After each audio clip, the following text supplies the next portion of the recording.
जंगल के किनारे एक भारतीय और एक पाकिस्तानी शेर एक दूसरे का सामना करते हैं। उनकी आंखें एक मूक लड़ाई में टिकी हैं। सूर्य का प्रकाश जंगल के फर्श को चमकाता है, जो दो शानदार जीवों के बीच तनाव को उजागर करता है। भारतीय शेर चुप्पी तोड़ता है, उसकी आवाज में एकता की गुहार। हमारी भूमि अलग है, लेकिन हम एक ही परिवार के हैं। सुनहरे शेर जंगल की धब्बेदार धूप से गुजरते हैं। उनके शक्तिशाली पंजे धरती पर शांत हैं। उनकी आंखों में एक साझा गंभीरता है।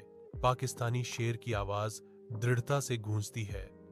बिल्कुल, शिकारियों के खिलाफ हमारी ताकत एकता में है। उनकी सहमति मजबूत होती है, एक मूक समझौता जो आपसी सुरक्षा और छिपे हुए खतरों के खिलाफ स्थायी मित्रता का वादा करता है। जैसे ही शाम ढलती है, दो शेर अलग हो जाते हैं।